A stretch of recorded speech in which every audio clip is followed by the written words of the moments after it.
Hi class, this is Miss Nelson, and this video is going to help us remember what we learned in class today about how to give directions in Spanish. So while you're working on your projects, you can always return to this video to help you remember some of the things that we learned in class. So the first standard that we talked about in class, we have Standard 3.1. Identify information that can be gathered from target language resources connected to other content areas.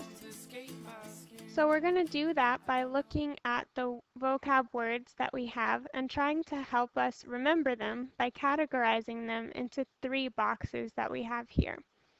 So we have already know, cognados, cognates that sound the same in Spanish as they do in English, and don't know, so words that we're not really sure what they mean or how to remember their meanings. So let's start with restaurante. That sounds like restaurant in English, and that's what it means, so that's going to be a cognate. Cine, that's a word that doesn't sound like anything in English, and we don't really know what it means, so I'm going to put it in the don't know box. Escuela, that means school, and we've learned that in a previous unit, so that'll go in the already know box. Parque, that means park, and it sounds a lot the same in Spanish as it does in English, so it'll be a cognate. Tienda, we learned that one in a previous unit, that means store. Casa means house, we know that one already. Playa, that one doesn't sound so familiar, and it doesn't sound like any places in English, so we'll put it in don't know. Gimnasio, that sounds like gym or gymnasium in English, and that's what it means, so that's a cognate. Montañas also sounds like mountains in English, so that's our cognate there. So now we just have these two words, cine and playa, that we don't know their meanings. So let's see if we can figure out a way to remember them. Let's start with cine.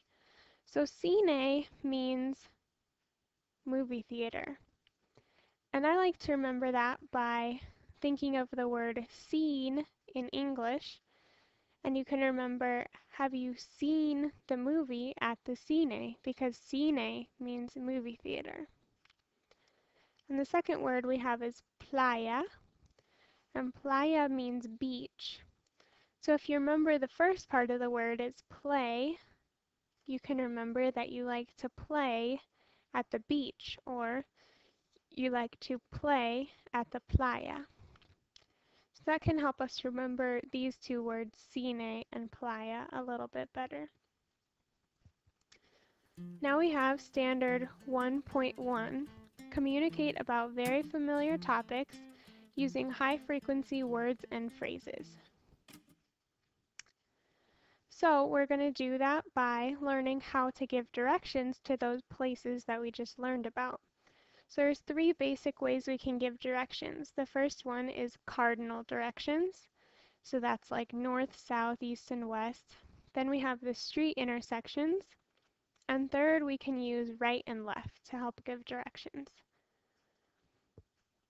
So I'm going to give you an example of using each of these different ways to give directions.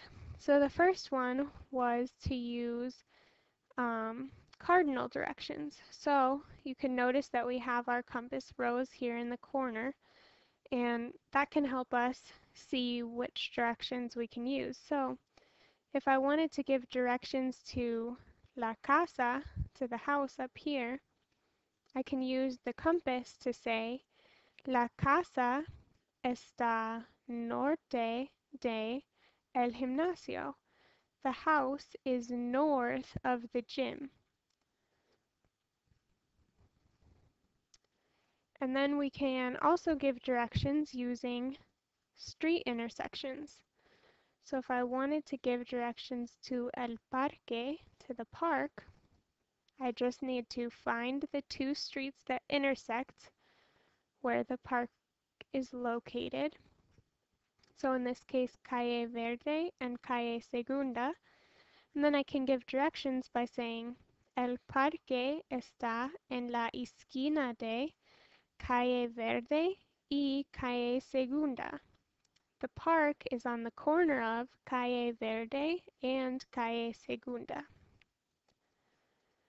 And last, we can also give directions by saying using right and left.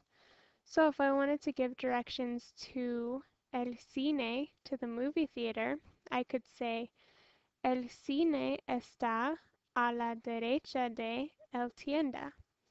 The movie theater is to the right of the store. And so let's review those three. So we have number one, cardinal directions. So those are norte, oeste, este, sur. We have street intersections, and we can do that by saying en la esquina de blank. And third, we can use right and left. So in Spanish, that would be a la derecha or a la izquierda.